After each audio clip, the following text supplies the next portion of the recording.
So tell me, like my first introduction of Carl Boyd when I was a teenager was Generation Rap. Oh boy. And so how did that come about? Why was that important for you to do? And what do you think ultimately was kind of the legacy of that program? Let me say to you that the Generation Rap in Kansas City, Missouri actually started in Chicago. But when I came to Kansas City, Missouri and met Prim Carter with Carter Broadcasting, I thought I would like to do a program dealing with education because by now I was a teaching consultant. And you're familiar with Freddie Bell. And Prim Carter said, Carl, do you think you might do something with teenagers? And I said, would it be all right if I did something called the Generation Rap? And interestingly enough, by the way, because I get credit for Generation Rap, Freddie Bell had actually done in his youth something with teenagers that sounded very familiar to what I was proposing to him, and he said, let's do it. So December 12, 1987 was the first Saturday that we did Generation Rap. And Harelda Scales was 14 years old, and she called in, and the first words on Generation Rap were, I think teens are fine. But you also asked about the development, the evolution. Let me say something that I have been wont to say since Wanda and I spent 11 years in Arizona and came back in 2010. When we left, Generation Rap kept going, and Sean Edwards had a stint in hosting. But it was Jim Nunley who became producer, host, director of the Generation Rap. And when I talk about what he did, I often say to people that I started Generation Rap and I gave young people a voice. Jim Nunley came after me. He gave young people a show. So that Generation Rap began to take on another persona that was greater ownership for the young people because of Jim Nunley. I didn't know about that evolution. Yes. But that, what you're talking about is youth agency, right? And so not just hearing what they say, but letting them run the show. Come on, yes. Right? That's powerful. Absolutely. Yeah. And most of the people, knowing the integrity of Nunley and others, trusted that the young people could indeed do it, and they have done it. Very few people know that the Generation Rap was a TV program before it was a radio program. I'll tell you how. There was something called Community Access TV here in Kansas City, Missouri.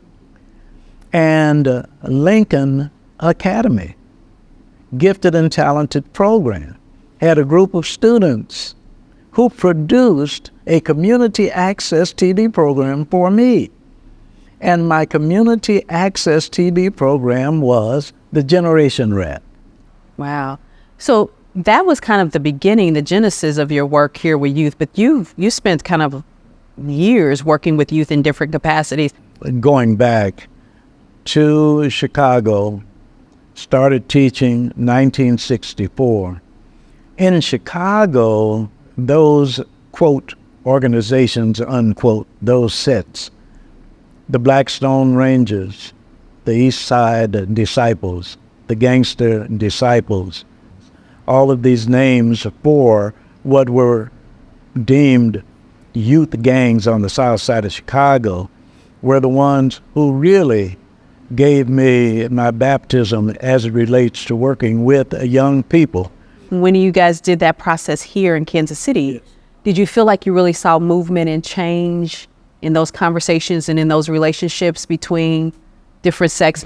You know what, this is very interesting because at the time, KCPT 1994 did a special on the Urban Peace and Justice Summit.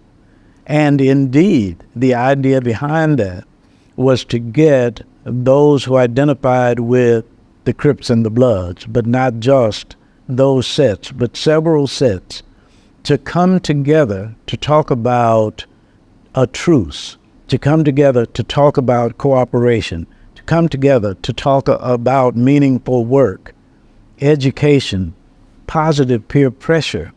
And it was very, very interesting at that time that these young people were very high on the possibilities of coming together. But my assumption was, and in 2023, my assumption is our young people have so much to offer. They're smarter than we give them credit for. And to give you an example of how I approach it from a philosophical perspective, I have the privilege of working with young people ages 12 to 20 in a homeless shelter. And we have group. The title for my group is Teach Me You. That suggests that I was 15 years old in 1957. Please teach me what it means to be 15 in 2023 and how you can help me communicate with your peers. That's powerful. Thank you. It's powerful. No, I love it. One of the people with whom I worked is a very prominent gentleman, and he and I had a slight difference on philosophy as it relates to leadership and teachership. And he believes, and that doesn't make him wrong in his belief, in strong leadership. A strong leader is not successful unless causing others to follow. I believe in strong teachership. A strong teacher is not successful unless causing others to surpass. That's my responsibility.